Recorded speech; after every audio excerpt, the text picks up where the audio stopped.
Enseñar exige curiosidad. Un poco más sobre la curiosidad. Si existe una práctica ejemplar como negación de la experiencia formadora, es la que dificulta o inhibe la curiosidad del educando y en consecuencia la del educador. Es que el educador que sigue procedimientos autoritarios o paternalistas que impiden o dificultan el ejercicio de la curiosidad del educando termina por entorpecer su propia curiosidad. Ninguna curiosidad se sustenta éticamente en el ejercicio de la negación de la otra curiosidad. La curiosidad de los padres, que solo se experimenta en el sentido de saber cómo y dónde, anda la curiosidad de los hijos, se burocratiza y perece. La curiosidad que silencia a otra también se niega a sí misma. El buen clima pedagógico democrático es aquel en el que el educando va aprendiendo, a costa de su propia práctica, que su curiosidad como su libertad debe estar sujeta a límites, pero en ejercicio permanente. Límites asumidos éticamente por él. Mi curiosidad no tiene derecho de invadir la privacidad del otro y exponerla a los demás. Como profesor debo saber que sin la curiosidad que me mueve, que me inquieta, que me inserta en la búsqueda, no aprendo ni enseño. Ejercer mi curiosidad de manera correcta es un derecho que tengo como persona y al que corresponde el deber de luchar por él, el derecho a la curiosidad.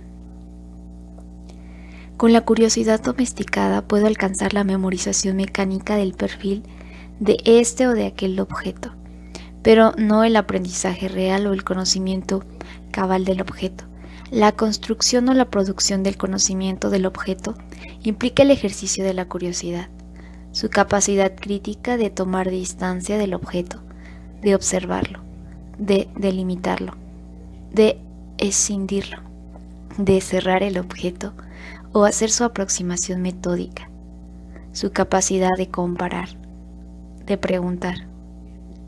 Estimular la pregunta, la reflexión crítica sobre la propia pregunta, lo que se pretende con esta o con aquella pregunta en lugar de la pasividad frente a las explicaciones discursivas del profesor, especie de respuestas a preguntas que nunca fueron hechas.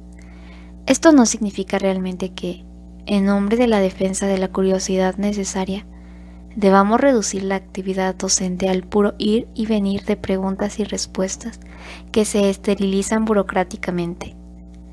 La capacidad de diálogo no niega la validez de momentos explicativos, narrativos, en que el profesor expone o habla del objeto. Lo fundamental es que profesor y alumno sepan que la postura que ellos, profesor y alumnos, adoptan es diálogo, dialógica, abierta, curiosa, indagadora y no pasiva en cuanto habla o en cuanto escucha. Lo que importa es que profesor y alumnos se asuman como seres epistemológicamente curiosos. En este sentido, el buen profesor es el que consigue mientras habla que el alumno, hasta la intimidad del movimiento de su pensamiento, traerlo. De esta manera, su aula es un desafío y no una canción de cuna. Sus alumnos se cansan, no se duermen. Se cansan porque acompañan las idas y venidas de su pensamiento, descubren sus pausas, sus dudas, sus incertidumbres. Antes de cualquier discusión tentativa sobre técnicas, sobre materiales, sobre métodos para una clase dinámica como esa, es preciso incluso, indispensable, que el profesor descanse en el saber de que la piedra fundamental es la curiosidad del ser humano. Es ella la que me hace preguntar, conocer, actuar, pero preguntar, reconocer. Sería una buena tarea para un fin de semana proponer a un grupo de alumnos que registrara, cada uno por su lado, las formas de curiosidad más sobresalientes que los hayan asaltado, en razón de que, de cuál situación derivada de noticieros de televisión, de propaganda, de videojuegos, el gesto de alguien no importa. ¿Qué tratamiento dieron a la curiosidad? Si ésta fue fácilmente superada o si, por el contrario, condujo a otro tipo de curiosidad. Si en el proceso curioso consultaron fuentes, diccionarios, computadoras, libros, si hicieron preguntas a otros, si la curiosidad en cuanto desafío provocó algún conocimiento provisional de algo o no. ¿Qué sintieron cuando se sorprendieron trabajando su propia curiosidad? Es posible que, preparados para pensar la propia curiosidad, hayan sido menos curiosas o curiosos. El experimento se podría ajustar y profundizar al punto, por ejemplo, de realizar un seminario quincenal para debatir los diversos tipos de curiosidad, así como sus desdoblamientos. El ejercicio de la curiosidad la hace más críticamente curiosa, más metódicamente perseguidora de su objeto. Cuanto más se intensifica la curiosidad espontánea, pero sobre todo, cuanto más se rigoriza, tanto más epistemológica se va volviendo. Nunca fui un admirador ingenuo de la tecnología. No la divinizo por un lado ni la satanizo por el otro. Por eso mismo siempre estuve en paz para lidiar con ella. No tengo ninguna duda del enorme potencial de estímulos y desafíos a la curiosidad que la tecnología coloca al servicio de los niños y de los adolescentes de las llamadas clases sociales favorecidas. No fue por otra razón que cuando yo era secretario de Educación de la ciudad de Sao Paulo, hice que la computadora llegara a la red de escuelas municipales. Nadie mejor que mis nietos y nieta para hablarme de su curiosidad despertada por las computadoras con las cuales conviven. El ejercicio de la curiosidad convoca a la imaginación, a la intuición, a las emociones, a la capacidad de conjeturar, de comparar, para que participen en la búsqueda del perfil del objeto o del hallazgo de su razón de ser. Un ruido, por ejemplo, puede provocar mi curiosidad. Observo el espacio donde parece que se está verificando. Agudizo el oído. Procuro comparar con otro ruido cuya razón de ser ya conozco. Investigo mejor el espacio. Admito varias hipótesis en tomo de la posibilidad de origen del ruido. Elimino algunos hasta que llego a su explicación. Una vez satisfecha una curiosidad, la capacidad que tengo de inquietarme y buscar continúa en pie. No habría existencia humana sin nuestra apertura de nuestro ser al mundo, sin la transitividad de nuestra conciencia. Cuanto más realizo estas operaciones con un mayor rigor metódico, tanto más me aproximo con mayor exactitud a los hallazgos de mi curiosidad. Uno de los saberes fundamentales para mi práctica educativo-crítica es el que me advierte de la necesaria promoción de la curiosidad espontánea a curiosidad epistemológica. Otro saber indispensable a la práctica educativo-crítica es el que me dice cómo lidiar con la relación autoridad-libertad, siempre tensa y que genera tanto disciplina como indisciplina. La disciplina que resulta de la armonía o del equilibrio entre autoridad y libertad implica por necesidad el respeto de la una por la otra que se expresa en la asunción que hacen ambas de límites que no pueden ser transgredidos. El autoritarismo y el libertinaje son rupturas del tenso equilibrio entre autoridad y libertad. El autoritarismo es la ruptura en favor de la autoridad contra la libertad y el libertinaje. La ruptura en favor de la libertad contra la autoridad.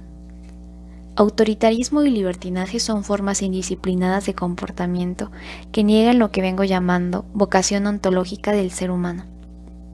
Así como no existe disciplina en el autoritarismo o en el libertinaje, en rigor tanto la autoridad como la libertad desaparecen de ambos. Solamente en las prácticas en que el autoritarismo y la libertad se afirman y se preservan como tales, por lo tanto, en el respeto mutuo, es cuando se puede hablar de prácticas disciplinadas como también de prácticas favorables a la vocación para ser más. En función de nuestro pasado autoritario, no siempre impugnado con seguridad por una modernidad ambigua, oscilamos entre formas autoritarias y formas libertinas, entre una cierta tiranía de la libertad y exacerbación de la autoridad o también en la combinación de ambas hipótesis. Lo mejor sería que experimentáramos la confrontación realmente tensa, en la que la autoridad por un lado y la libertad por el otro, midiéndose, se evaluaran y fueran aprendiendo a ser o a estar siendo ellas mismas, en la producción de situaciones dialógicas. Para esto es indispensable que ambas, autoridad y libertad, se vayan convirtiendo cada vez más al ideal del respeto común, única manera de legitimarse. Comencemos por reflexionar sobre algunas de las cualidades que la autoridad docente democrática necesita encarnar en sus relaciones con la libertad de los alumnos. Es interesante observar que mi experiencia discente es fundamental para la práctica docente que tendré mañana, o que estoy teniendo ahora de manera simultánea con aquella. Es viviendo críticamente mi libertad de alumno o de alumna, como en gran parte me preparo para asumir o rehacer el ejercicio de mi autoridad de profesor. Para eso, como alumno que hoy sueña con enseñar mañana o como alumno que ya enseña hoy, debo tener un objeto de mi curiosidad, las experiencias que vengo teniendo con varios profesores y las mías, si las tengo con mis alumnos. Lo que quiero decir es lo siguiente: no debo pensar tan solo en los contenidos programáticos que son expuestos o discutidos por los profesores de las diferentes materias, sino al mismo tiempo, de la manera más abierta, dialógica, o más cerrada, autoritaria, en cómo este o aquel profesor enseña.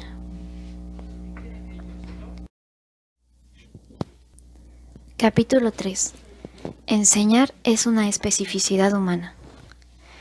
¿Qué posibilidades de expresarse, de crecer, viene teniendo mi curiosidad? Creo que una de las cualidades esenciales que la autoridad docente democrática debe revelar en sus relaciones con las libertades de los alumnos es la seguridad en sí misma, la seguridad que se expresa en la firmeza con que actúa, con que decide, con que respeta las libertades, con que discute sus propias proposiciones y con que acepta reexaminarse. Segura de sí, la autoridad no necesita hacer, a cada instante, el discurso sobre su existencia, sobre sí misma. No necesita preguntar a nadie con la certeza de su legitimidad si sabe con quién está hablando. Ella está segura de sí porque tiene autoridad, porque la ejerce con indiscutible sabiduría. Enseñar exige seguridad, competencia profesional y generosidad. La seguridad con que la autoridad docente se mueve implica otra, la que se funda en su competencia profesional. Ninguna autoridad docente se ejerce sin esa competencia. El profesor que no lleve en serio su formación, que no estudie, que no se esfuerce por estar a la altura de su tarea, no tiene fuerza moral para coordinar las actividades de su clase. Esto no significa, sin embargo, que la opción y la práctica democrática del maestro o de la maestra sean determinadas por su competencia científica. Hay maestros y maestras científicamente preparados, pero autoritarios a toda prueba. Lo que quiero decir es que la incompetencia profesional descalifica la autoridad del maestro. Otra cualidad indispensable a la autoridad en sus relaciones con las libertades es la generosidad. No hay nada que minimice más la tarea formadora de la autoridad que la mezquindad con que se comporte. La arrogancia farisaica, malvada, con que juzga a los otros, y la suave indulgencia con que se juzga o con la que se juzga a los suyos. La arrogancia, que niega la generosidad, niega también la humildad, que no es virtud de los que ofenden, ni tampoco de los que se regocijan con su humillación. El clima de respeto que nace de relaciones justas, serias, humildes, generosas, en las que la autoridad docente y las libertades de los alumnos se asumen éticamente, autentica el carácter formador del espacio pedagógico. La reacción negativa al ejercicio del mando es tan incompatible con el desempeño de la autoridad como la avidez por el mando.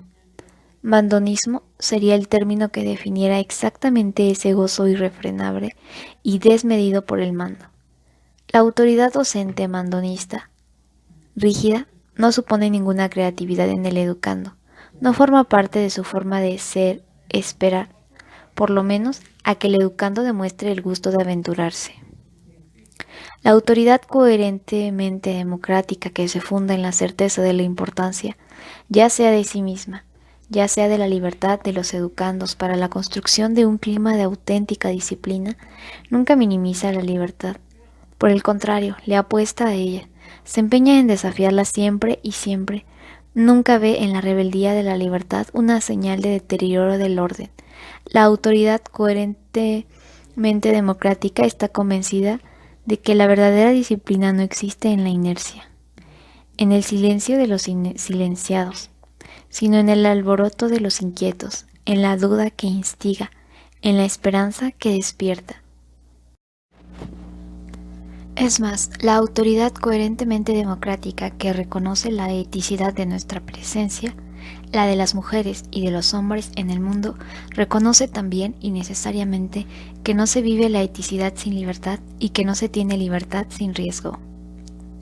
El educando que ejercita su libertad se volverá tanto más libre cuanto más éticamente vaya asumiendo la responsabilidad de sus acciones. Decidir es romper, y para eso tengo que correr el riesgo. No se rompe como quien toma un jugo de chirimoya en una playa tropical. Pero por otro lado, la autoridad coherentemente democrática jamás se omite. Si bien se niega, por un lado, a silenciar la libertad de los educandos, rechaza por otro su supresión del proceso de construcción de la buena disciplina. Siempre está presente en la práctica de la autoridad coherentemente democrática un esfuerzo que la vuelve casi esclava de un sueño fundamental, el de persuadir o convencer a la libertad de que ella va construyendo consigo misma, en sí misma su autonomía, con materiales que, aunque llegados de fuera, son reelaborados por ella. Es con ella, con la autonomía que se construye penosamente, como la libertad va llenando el espacio antes habitado por su dependencia. Su autonomía se funda en la responsabilidad que va siendo asumida. El papel de la autoridad democrática no es señalar las lecciones de la vida para las libertades y transformar la existencia humana en un calendario escolar tradicional, sino dejar claro con su testimonio que, por más que ella tenga un contenido programático que proponer, lo fundamental en el aprendizaje del contenido es la construcción de la responsabilidad de la libertad que se asume. En el fondo, lo esencial de las relaciones entre educador y educando, entre autoridad y libertades, entre padres, madres, hijos e hijas, es la reinvención del ser humano en el aprendizaje de su autonomía. Me muevo como educador porque primero me muevo como persona. Puedo saber tanto pedagogía, biología como astronomía. Puedo cuidar de la tierra como puedo navegar. Soy persona. Sé que ignoro y sé que sé. Por eso, tanto puedo saber lo que todavía no sé como puedo saber mejor lo que ya sé. Y sabré tanto mejor y más auténticamente, cuanto más eficazmente construya mi autonomía respecto a los otros. Enseñar y, mientras enseño, manifestar a los alumnos cuán fundamental es para mí respetarlos y respetarme. Son tareas que jamás dividí. Nunca me fue posible separar en dos momentos la enseñanza de los contenidos de la formación ética de los educandos. La práctica docente que no existe sin el discente es una práctica entera. La enseñanza de los contenidos implica el testimonio ético del profesor. La belleza de la práctica docente se compone del anhelo vivo de competencia del docente y de los discentes y de su diseño ético. No hay lugar en esta belleza para la negación de la decadencia, ni de forma grosera ni farisaica, no hay lugar para puritanismo, solo hay lugar para pureza. Este es otro saber indispensable para la práctica docente, el saber que es imposible desligar la enseñanza de los contenidos de la formación ética de los educandos, de separar práctica de teoría, autoridad de libertad, ignorancia de saber, respeto al profesor de respeto a los alumnos, enseñar de aprender. Ninguno de estos términos nos puede ser mecánicamente separado uno con el otro. Como profesor, Tanto lidio con mi libertad como con mi autoridad en ejercicio, pero también lidio directamente con la libertad de los educandos, que debo respetar, y con la creación de su autonomía, tanto con los ensayos de construcción de la autoridad de los educandos. Como profesor, no me es posible ayudar al educando a superar su ignorancia, si no supero permanentemente la mía. No puedo enseñar lo que no sé, pero repito, no es un saber del que debo solamente hablar y hablar con palabras que se lleva el viento. Al contrario, es un saber que debo vivir concretamente con los educandos. El mejor discurso sobre él es el ejercicio de su práctica. Es respetando concretamente el derecho del alumno a indagar, dudar, criticar. Como hablo de esos derechos. Mi pura habla sobre esos derechos a la que no corresponda su concretización no tiene sentido. Cuanto más pienso en la práctica educativa y reconozco la responsabilidad que ella nos exige, más me convenzo de nuestro deber de luchar para que ella sea realmente respetada. Si no somos tratados con dignidad y decencia por la administración privada o pública de la educación, es difícil que se concrete el respeto que como maestros debemos a los educandos. Enseñar exige compromiso.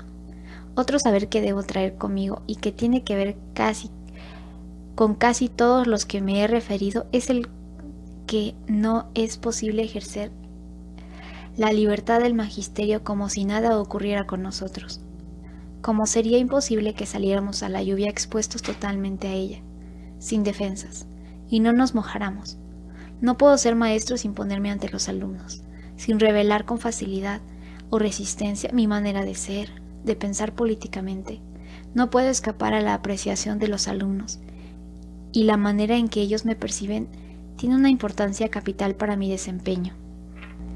De allí, pues, que una de mis preocupaciones centrales deba ser la de buscar la aproximación cada vez mayor entre lo que digo y lo que hago, entre lo que parezco ser y lo que realmente estoy siendo.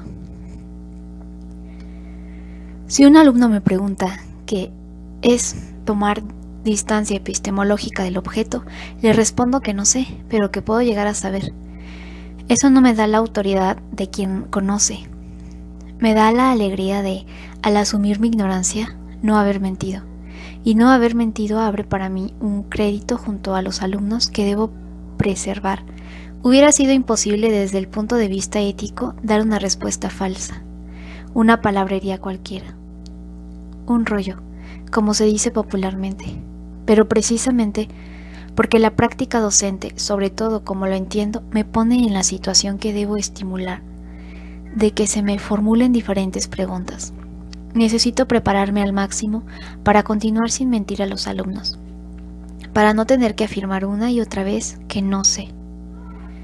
Saber que no puedo pasar inadvertido a los alumnos y que la manera en que me perciben me ayuda o me perjudica en el cumplimiento de mi tarea como profesor, aumenta en mí los cuidados con mi desempeño. Si mi opción es democrática progresista, no puedo tener una práctica reaccionaria, autoritaria, elitista. No puedo discriminar al alumno por ningún motivo. La percepción que el alumno tiene de mí no resulta exclusivamente por ningún motivo, exclusivamente de cómo actúo, sino también de cómo el alumno entiende cómo actúo. No puedo evidentemente pasarme los días preguntándole a los alumnos qué piensan de mí o cómo me evalúan, pero debo estar atento a la lectura que hacen de mi actividad con ellos. Necesitamos aprender a comprender el significado de un silencio o de una sonrisa, o de una retirada del salón de clases. El tono menos cortés con que fue hecha una pregunta. Al fin y al cabo, el espacio pedagógico es un texto para ser constantemente leído, interpretado, escrito y reescrito. En este sentido, cuanto más solidaridad exista entre el educador y educandos en el trato de este espacio, tantas más posibilidades de aprendizaje democráticos se abren para la escuela. Creo que el profesor progresista nunca necesitó estar tan alerta como hoy frente a la astucia con que la ideología dominante insinúa la neutralidad de la educación. Desde ese punto de vista, que es reaccionario, el espacio pedagógico, neutro por excelencia, es aquel en el que se adiestran los alumnos para prácticas apolíticas, como si la manera humana de estar en el mundo fuera o pudiera ser una manera neutra. Mi presencia de profesor, que no puede pasar inadvertida a los alumnos en la clase y en la escuela, es una presencia política en sí misma. En cuanto presencia no puedo ser una omisión, sino un objeto de opciones. Debo revelar a los alumnos mi capacidad de analizar, de comparar, de evaluar, de decidir, de optar, de romper, mi capacidad de hacer justicia, de no faltar a la verdad. Mi testimonio tiene que ser, por eso mismo, ético. Enseñar exige comprender que la educación es una forma de intervención en el mundo. Otro saber del que no puedo ni siquiera dudar un momento de mi práctica educativo-crítica es el que, como experiencia específicamente humana, la educación es una forma de intervención en el mundo. Intervención que más allá del conocimiento de los contenidos, bien o mal enseñados y o aprendidos, implica tanto el esfuerzo de reproducción de la ideología dominante como su desenmascaramiento. La educación dialéctica y contradictoria no podría ser solo una u otra de esas cosas, ni mera reproductora ni mera desenmascaradora de la ideología dominante.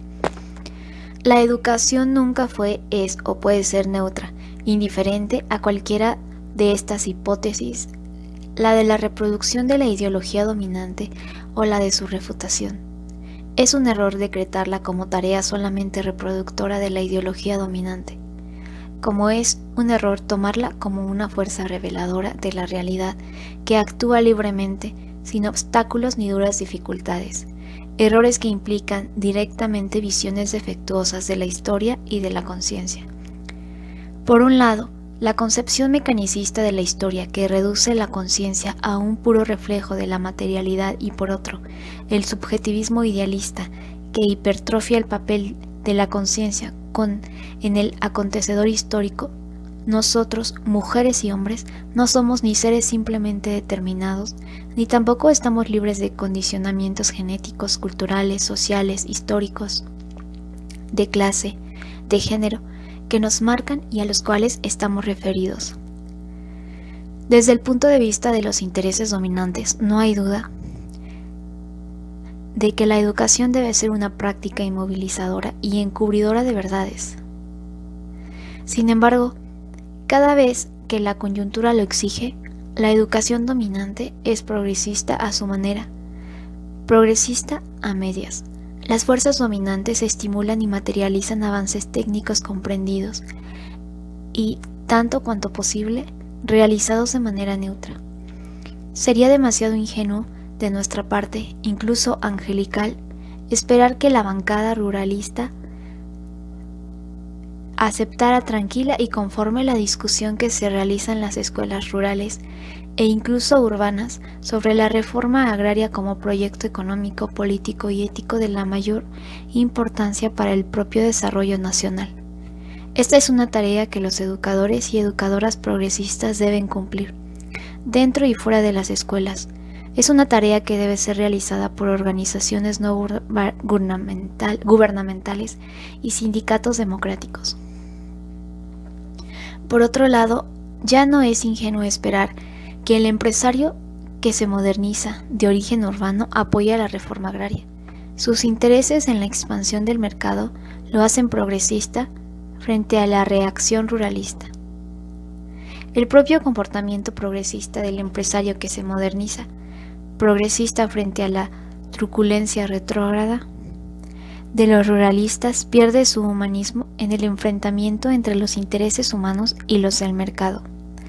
Para mí es una inmoralidad que a los intereses radicalmente humanos se sobrepongan, como se viene haciendo, los intereses del mercado.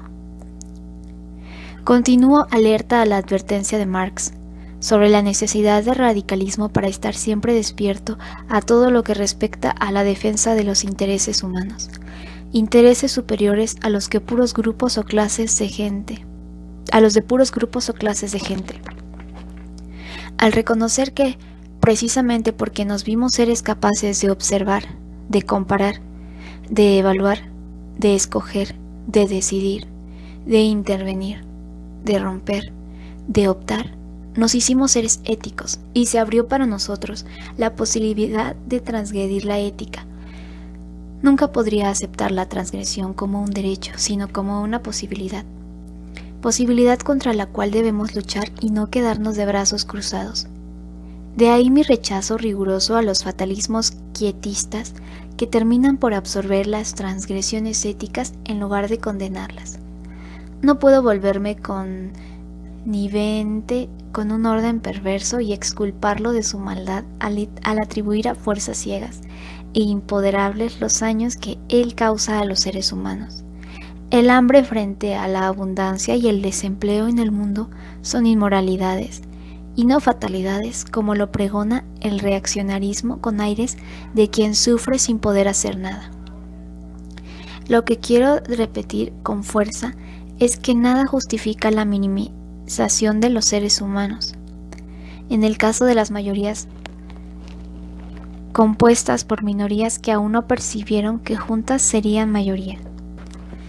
Nada, ni el avance de la ciencia o de la tecnología puede legitimar un orden desordenador en el que solo las minorías del poder despilfarran y gozan, mientras que a las minorías con dificultades incluso para sobrevivir, se les dice que la realidad es así, que su hambre es una fatalidad de fines de siglo. No junto mi voz a la de quienes, hablando de paz, piden a los oprimidos, a los harapientos del mundo, su resignación. Mi voz tiene otra semántica, tiene otra música. Hablo de la resistencia, de la indignación, de la ira justa, de los traicionados y de los engañados, de su derecho y de su deber de rebelarse contra las transgresiones éticas de que son víctimas cada vez más.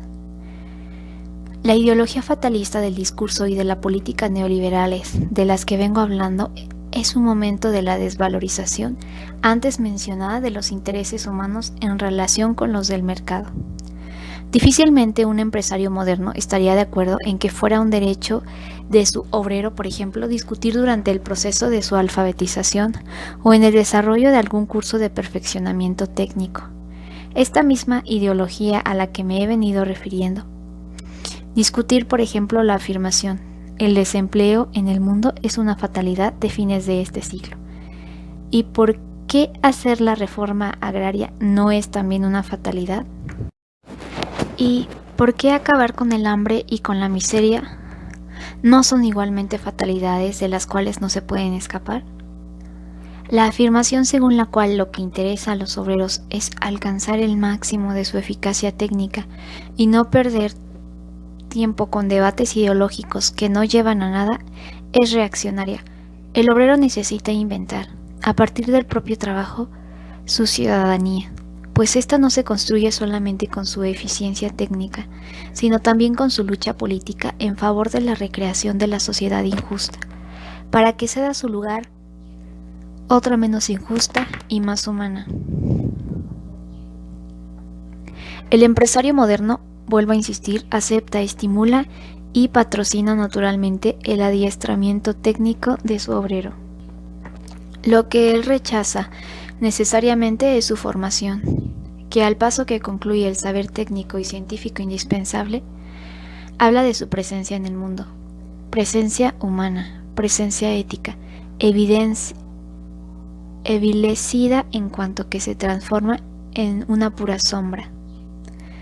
No puedo ser profesor si no percibo cada vez mejor que mi práctica, al no poder ser neutra, exige de mí una definición, una toma de posición, decisión, ruptura. Exige de mí escoger entre esto y aquello. No puedo ser profesor en favor de quien quiera y en favor de no importa qué. No puedo ser profesor en favor simplemente del hombre o de la humanidad. Frase de una vaguedad demasiado contrastante con lo concreto de la práctica educativa. Soy profesor en favor de la decencia contra la falta de pudor, en favor de la libertad contra el autoritarismo, de la autoridad contra el libertinaje, de la democracia contra la dictadura de derecha o de izquierda. Soy profesor en favor de la lucha constante contra cualquier forma de discriminación. contra la dominación económica de los individuos o de las clases sociales. Soy profesor contra el orden capitalista vigente que inventó esta aberración, la miseria en la abundancia. Soy profesor en favor de la esperanza que me anima a pesar de todo. Soy profesor contra el desengaño que me consume y me inmoviliza. Soy profesor en favor de la belleza de mi propia práctica, belleza que se pierde si no cuido del saber que debo enseñar, si no peleo por este saber, si no lucho por las condiciones materiales necesarias sin las cuales mi cuerpo, descuidado, corre el riesgo de debilitarse y de ya no ser el testimonio que debe ser del luchador pertinaz, que se cansa pero no desiste. Belleza que se esfuma de mi práctica, sí, soberbio, arrogante y desdeñoso con los alumnos, no me canso de admirarme. De la misma manera en que no puedo ser profesor sin sentirme capacitado para enseñar correctamente y bien los contenidos de mi disciplina, tampoco puedo, por otro lado, reducir mi práctica docente a la mera enseñanza de estos contenidos. Ese es tan solo un momento de mi actividad pedagógica. Tan importante como la enseñanza de los contenidos es mi testimonio ético al enseñarlos. Es la decencia con que lo hago. Es la preparación científica revelada sin arrogancia. Al contrario, con humildad. Es el respeto nunca negado al educando, a su saber, hecho de experiencia que busco superar junto con él. Tan importante como la enseñanza de los contenidos es mi coherencia en el salón de clase. La coherencia entre lo que digo, lo que escribo y lo que hago. Es importante que los alumnos perciban el esfuerzo que hacen el profesor o la profesora al buscar su coherencia. Es preciso también que este esfuerzo sea cada vez, en cuanto discutido en clase, hay situaciones en que la conducta de la profesora puede parecer contradictoria a los alumnos. Esto sucede casi siempre cuando el profesor simplemente ejerce su autoridad en la coordinación de las actividades a la clase y a los alumnos les parece que el profesor se excedió en su poder. A veces el mismo profesor no tiene certeza de haber realmente rebasado o no el límite de su autoridad. Enseñar exige libertad y autoridad. En otro momento de este texto me refería al hecho de que no hemos resuelto aún el problema de la tensión entre la autoridad y la libertad. Inclinados como estamos a superar la tradición autoritaria,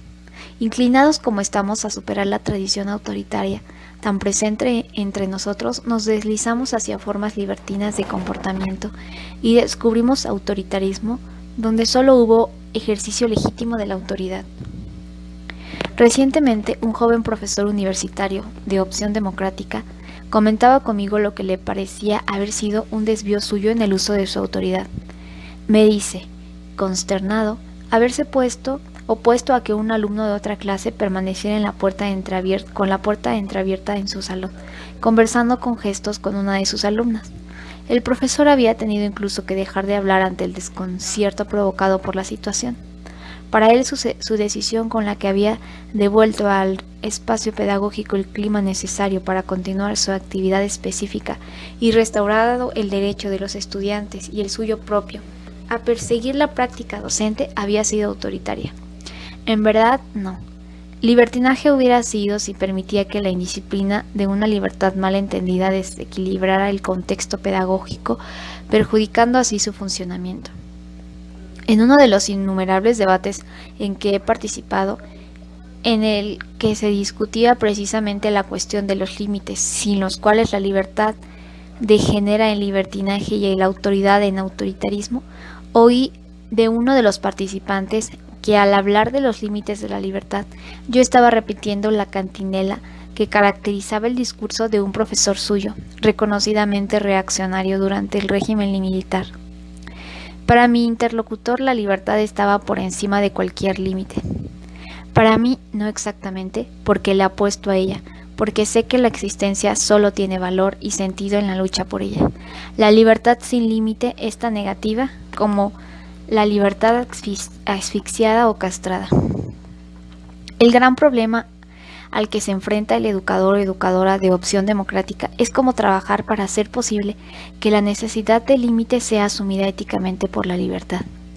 Cuanto más críticamente la libertad asuma el límite necesario, tanto más autoridad tendrá éticamente hablando para seguir luchando en su nombre. Me gustaría dejar una vez más bien claro cuánto le apuesto a la libertad, cuánto me parece fundamental que ella se ejercite asumiendo decisiones. Fue eso, por lo menos, lo que marcó mi experiencia de hijo, de hermano, de alumno, de profesor, de marido, de padre y de ciudadano. La libertad madura en la confrontación con otras libertades, en la defensa de sus derechos de cara a la autoridad de los padres, del profesor, del Estado. Claro está que la libertad del adolescente no siempre le permite tomar la mejor decisión con relación a su porvenir. Es indispensable que los padres participen en las discusiones con los hijos en torno a ese porvenir. No pueden ni deben omitirse, pero necesitan saber y asumir que el futuro es de sus hijos y no suyo. Para mí es preferible reforzar el derecho que tienen a la libertad de decidir, aun corriendo el riesgo de equivocarse, que seguir la decisión de los padres. Es decidiendo como se aprende a decidir. No puedo aprender a ser yo mismo si no decido nunca, porque la sabiduría y sensatez de mi padre y de mi madre siempre deciden por mí. No valen los argumentos inmediatistas como: ¿ya imaginaste, por ejemplo, el riesgo que corres de perder tiempo y oportunidades insistiendo en esa idea absurda? La idea del hijo, naturalmente.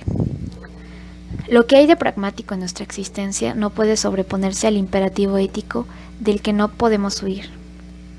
El hijo tiene mínimamente el derecho de probar lo absurdo de su idea.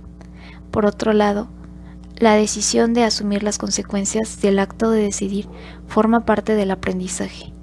No hay decisión a la que no continúen efectos esperados, poco esperados o inesperados. Es por eso por lo que la decisión es un proceso responsable.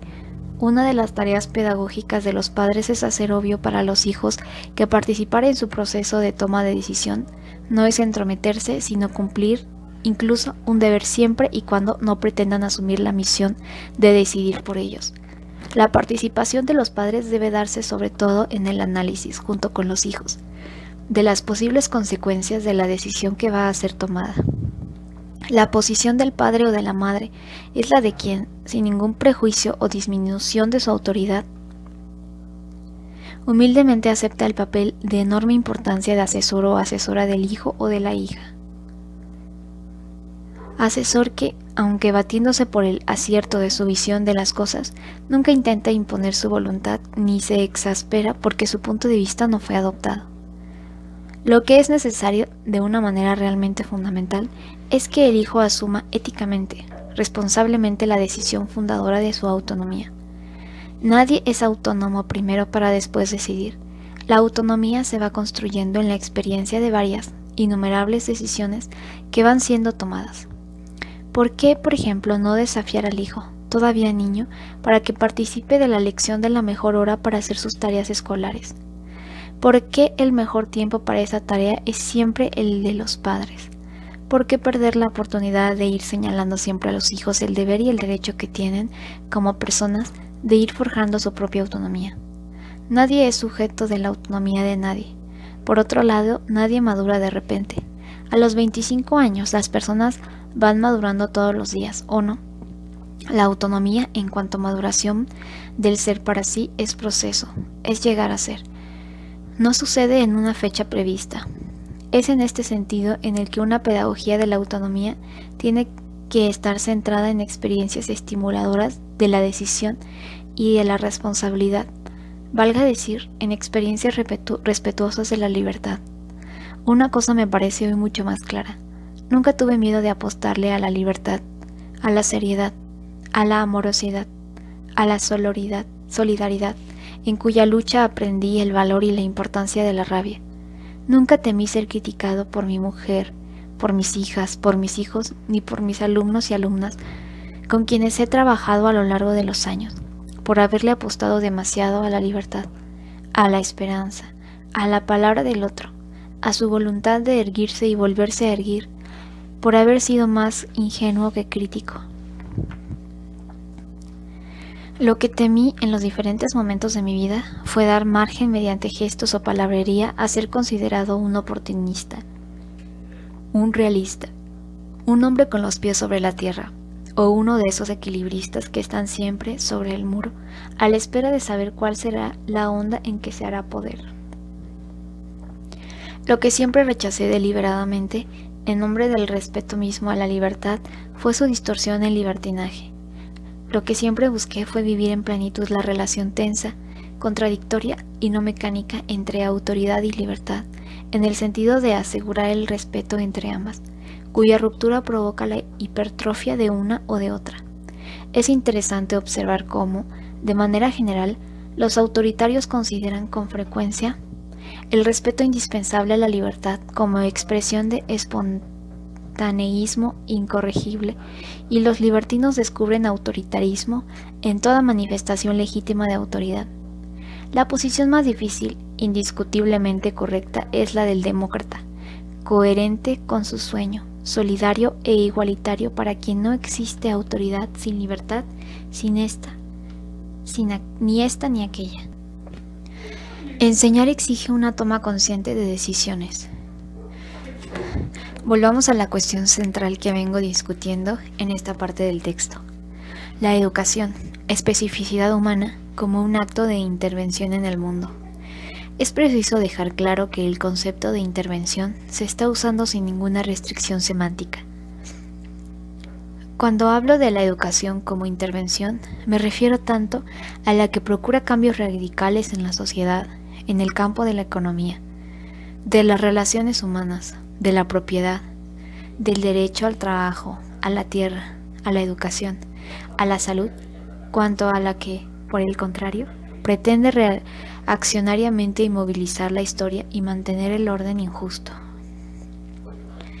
Estas formas de intervención, que enfatizan más un aspecto que otro, nos dividen en nuestras opciones como relación a cuya pureza no siempre somos leales. Rara vez, por ejemplo, percibimos la incoherencia agresiva que existe entre nuestras afirmaciones progresistas y nuestro estilo desastrosamente elitista de ser intelectuales. ¿Y qué decir de educadores que se dicen progresistas, pero que tienen una práctica pedagógico-política eminentemente autoritaria? Solo por esta razón, en cartas a quien pretende enseñar, insistí tanto en la necesidad que tenemos de crear, en nuestra práctica docente, entre otras, la virtud de la coherencia. Tal vez no haya nada que desgaste más a un profesor que se dice progresista que su práctica racista, por ejemplo. Es interesante observar cómo hay más coherencia entre los intelectuales autoritarios de derecha o de izquierda. Difícilmente uno de ellos o una de ellas respeta y estimula la curiosidad crítica en los educandos. El gusto por la aventura difícilmente contribuye de manera deliberada y consciente para la constitución y solidez de la autonomía del ser del educado. De modo general, se obstinan en depositar en los alumnos pasivos la descripción del perfil de los contenidos, solo como los aprenden, en lugar de desafiarlos a aprender su sustantividad en cuanto a objetos gnoseológicos. Es en la direccionalidad de la educación, esta vocación que ella tiene, como acción específicamente humana, de remitirse a sueños, ideales, utopías y objetivos, donde se encuentra lo que vengo llamando politicidad de la educación. La cualidad de ser política, inherente a su naturaleza. La neutralidad de la educación es, en verdad, imposible.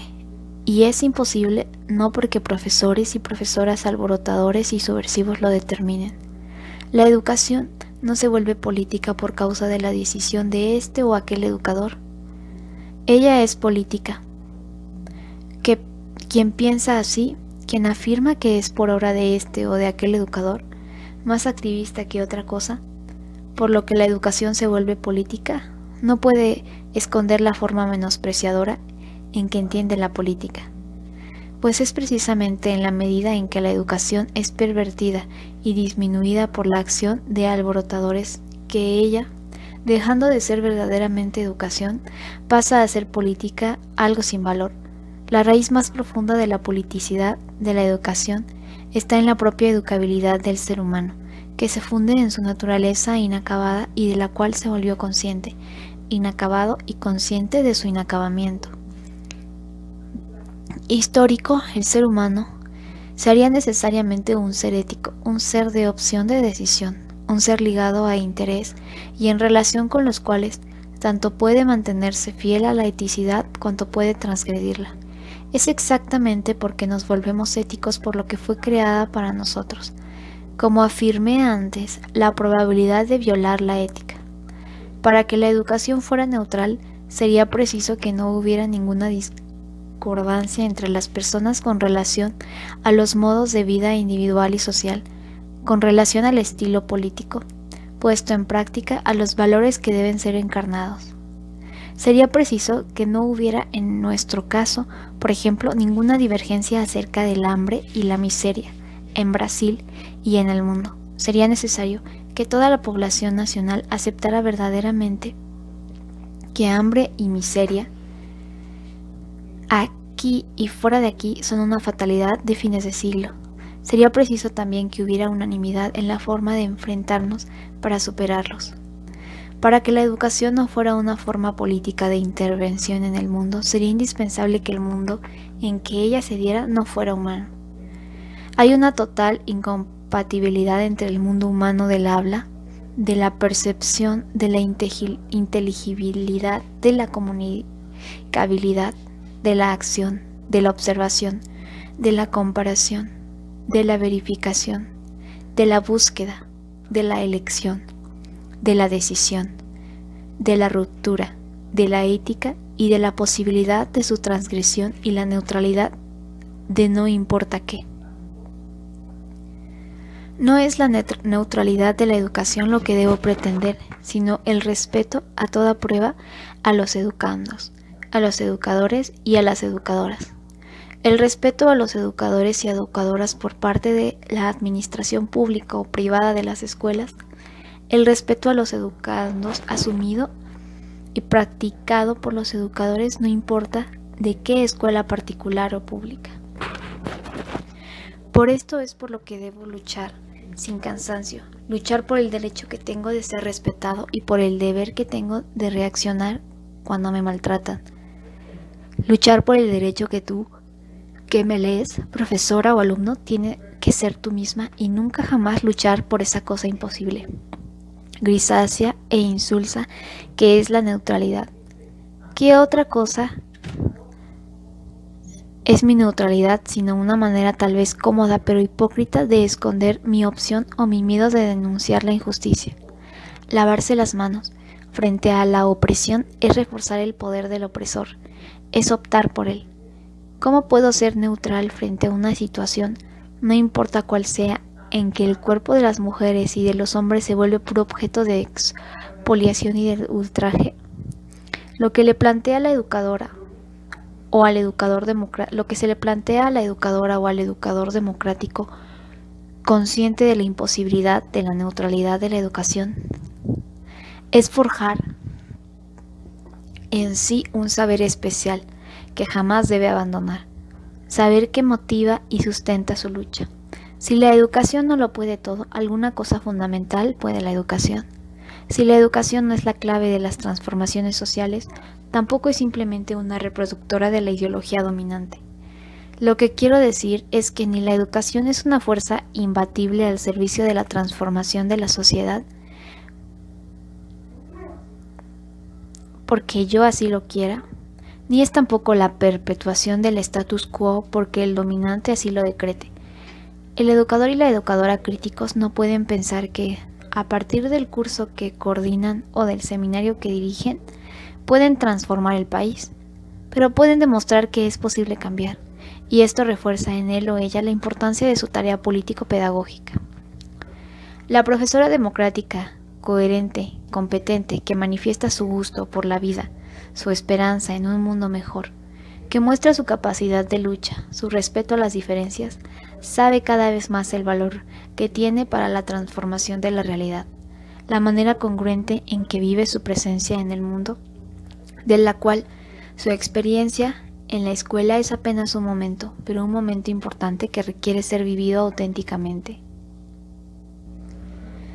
Enseñar exige saber escuchar. Recientemente, platicando con un grupo de amigas y amigos, una de ellas, la profesora Olgaire García, me dijo que, en su experiencia pedagógica de profesora de niños y de adolescentes, pero también de profesora de profesores, venía observando cuán importante y necesario es saber escuchar. Si en verdad el sueño que nos anima es democrático y solidario, no es hablando a los otros desde arriba, sobre todo como si fuéramos los portadores de la verdad que hay que transmitir a los demás, como aprendemos a escuchar. Pero es escuchando como aprendemos a hablar con ellos. Solo quien escucha paciente y críticamente al otro habla con él, aun cuando en ciertas ocasiones necesite hablarle a él. Lo que nunca hace quien aprende a escuchar para poder hablar con es hablar impositivamente, incluso cuando por necesidad habla contraposiciones o concepciones del otro. Habla con él como sujeto que lo escucha, de la escucha de su habla crítica y no como objeto de su discurso. El educador que escucha aprende la difícil lección de transformar su discurso al alumno, a veces necesario en un habla con él. Hay una señal de los tiempos, entre otras, que me asusta: la insistencia con la que, en nombre de la democracia, de la libertad y de la eficiencia, se viene asfixiando la propia libertad y, por extensión, la creatividad y el gusto de la aventura del espíritu.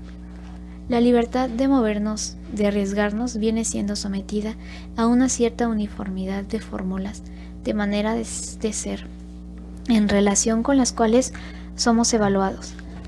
Claro está que ya no se trata de la asfixia truculentamente producida por el rey despótico sobre sus súbditos, por el señor feudal sobre sus vasallos, por el colonizador sobre los colonizados, por el dueño de la fábrica sobre los obreros, por el Estado autoritario sobre los ciudadanos, sino por el poder invisible de la domesticación enajenante que alcanza una eficacia extraordinaria en lo que vengo llamando burocratización en la mente. Un estado refinado de extrañeza, la autosumisión de la mente, del cuerpo consciente, de conformismo del individuo, de resignación ante situaciones consideradas fatalmente como inmutables. Es la posición de quien encara los hechos como algo consumado, como algo que sucedió porque tenía que suceder, en la forma en que sucedió. Es la posición, por eso mismo, de quien entiende y vive la historia como determinismo y no como posibilidad. Es la posición de quien se asume como fragilidad total ante el todopoderosismo de los hechos que no solo acontecieron porque tenían que acontecer, sino que no pudieron ser reorientados o alterados. En esta manera mecanicista de comprender la historia no hay lugar para la decisión humana, así como en la desproblematización del tiempo, de la que resulta que el porvenir ora es la perpetuación del hoy, ora algo que será posible, que será porque está dicho de que será. No hay lugar para elección, sino para el acomodamiento bien adaptado a lo que está allí o a lo que vendrá. No es posible hacer nada contra la globalización que, realizada porque tenía que ser realizada, debe continuar su destino, porque ahí está misteriosamente escrito que debe ser. La globalización que esfuerza el mando de las minorías poderosas y despedaza y pulveriza la presencia impotente de los dependientes, haciéndolos todavía más impotentes, es un destino manifiesto. Frente a ella no hay otra salida más que cada uno baje dócilmente la cabeza y agradezca a Dios por continuar vivo. Agradecer a Dios o a la propia globalización. Siempre rechacé los fatalismos. Prefiero la rebeldía que me confirma como persona y que nunca dejó de probar que el ser humano es mayor que los mecanicismos que lo minimizan. La proclamada muerte de la historia, que significa, en última instancia, la muerte de la utopía y de los sueños, refuerza indiscutiblemente los mecanismos de asfixia de la libertad. De allí que la pelea por el rescate del sentido de la utopía, de la cual no puede dejar de estar impregnada en la práctica educativa humanizante, tenga que ser una constante de esta. Cuanto más me dejo seducir por la aceptación de la muerte de la historia, tanto más admito que la imposibilidad de una mañana diferente implica la eternidad del hoy neoliberal que está allí y la permanencia del hoy mata en mí la posibilidad de soñar. Una vez desproblematizado el tiempo, la llamada muerte de la historia decreta el inmovilismo que niega al ser humano. La total desconsideración por la formación integral del ser humano y su reducción a puro adiestramiento fortalece la manera autoritaria de hablar desde arriba hacia abajo. En este caso, hablará que, en la perspectiva democrática, es un momento posible de hablar con. No es siquiera ensayado. La total consideración por la formación integral del ser humano. Su reducción a puro adiestramiento fortalece la manera autoritaria de hablar desde arriba hacia abajo, a la que le falta, por eso mismo, la intención de su democratización en el hablar con. Los sistemas de evaluación pedagógica de alumnos y de profesores se vienen asumiendo cada vez más como discursos verticales desde arriba hacia abajo, pero insisten en pasar por democráticos. La cuestión que se nos plantea en cuanto a profesores y alumnos críticos y amantes de la libertad no es naturalmente ponernos contra la evaluación, a fin de cuentas necesaria, sino resistir a los métodos silenciadores con que a veces viene siendo realizada. La cuestión que se nos plantea es luchar en favor de la comprensión y de la práctica de la evaluación en cuanto a instrumento de apreciación del quehacer de sujetos críticos al servicio, por eso mismo, de la liberación y no de la domesticación. Evaluación en que se estimule el hablar a como camino de hablar con. En el proceso del habla y de la escucha, la disciplina del silencio, que debe ser asumido con rigor y en su momento por los sujetos que hablan y escuchan, es un sine qua de la comunicación dialógica. La primera señal de que el individuo que habla sabe escuchar es la demostración de su capacidad de controlar no solo la necesidad de decir su palabra, que es un derecho, sino también el gusto personal, profundamente respetable, de expresarla. Quien tiene algo que decir tiene igualmente el derecho y el deber de decirlo. Sin embargo, es preciso que quien tiene algo que decir sepa, sin sobra de duda, que no es el único o la única que tiene algo que decir. Aún más que lo que tiene que decir no es necesariamente, por más importante que sea, la verdad auspiciosa esperada por todos. Es preciso que quien tiene algo que decir sepa, sin duda alguna, que, sin escuchar lo que quien escucha tiene igualmente que decir, termina por agotar su capacidad de decir, por mucho haber dicho, sin nada o casi nada haber escuchado. Es por eso por lo que agrego, quien tiene algo que decir debe asumir el deber de motivar, de desafiar a quien escucha, en el sentido de que quien escucha diga, hable, responda. El derecho que se otorga a sí mismo el educador autoritario de comportarse como un propietario de la verdad de la que se adueña y el tiempo para discurrir sobre ella es intolerable. Para él, quien escucha no tiene siquiera tiempo propio, pues el tiempo de quien escucha es el suyo, el tiempo de su habla. Por eso mismo su habla se da en un espacio silenciado y no en un espacio con o en silencio. Al contrario, el espacio del educador democrático que aprende a hablar escuchando se ve cortado por el silencio interminente de quien hablando calla para escuchar a quien silencioso y no silencioso habla. La importancia del silencio en el espacio de la comunicación es fundamental. Él me permite, por un lado, al escuchar el habla comunicante de alguien como sujeto y no como objeto, procurar entrar en el movimiento interno de su pensamiento, volviéndome el lenguaje. Por el otro, torna posible a quien habla, realmente comprometido con comunicar y no con hacer comunicados, escuchar la indagación, la duda, la creación de quien escuchó. Fuera de eso, la comunicación perece. Volvamos a un punto ya referido, pero sobre el cual es preciso insistir. Una de las características de la experiencia existencial en el mundo en comparación con la vida en el soporte es la capacidad que fuimos creando, mujeres y hombres, de entender el mundo sobre el que y en el que actuábamos, lo que se dio simultáneamente con la comunicabilidad de lo entendido. No hay entendimiento de la realidad sin la posibilidad de su comunicación. Uno de los problemas serios que tenemos es cómo trabajar el lenguaje oral o escrito asociado o no a la fuerza de la imagen, para hacer efectiva la comunicación que se encuentra en la propia comprensión o entendimiento del mundo. La comunicabilidad de lo entendido es la posibilidad que éste tiene de ser comunicado, pero todavía no es su comunicación. Así, seré tanto mejor profesor cuanto más eficazmente consiga provocar al educando en el sentido de que prepare o refine su curiosidad, que debe trabajar con mi ayuda, buscando que produzca su entendimiento del objeto o del contenido del que hablo.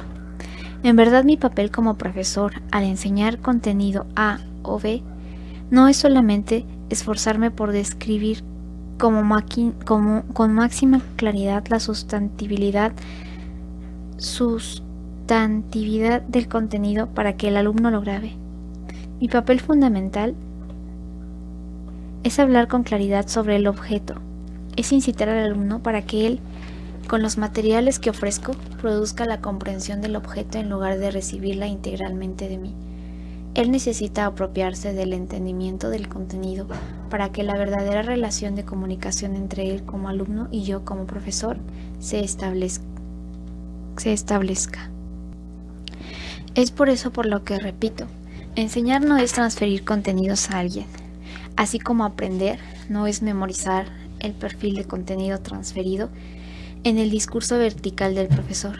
Enseñar y aprender tienen que ver con el esfuerzo metódicamente crítico del profesor por desvelar la comprensión de algo y con el empeño igualmente crítico del alumno de ir entrando como sujeto en aprendizaje en el proceso de desvelamiento que el profesor o profesora debe desatar. Esto no tiene nada que ver con la transferencia de contenidos. Se refiere a la dificultad, pero al mismo tiempo a la belleza de la docencia y de la dicencia.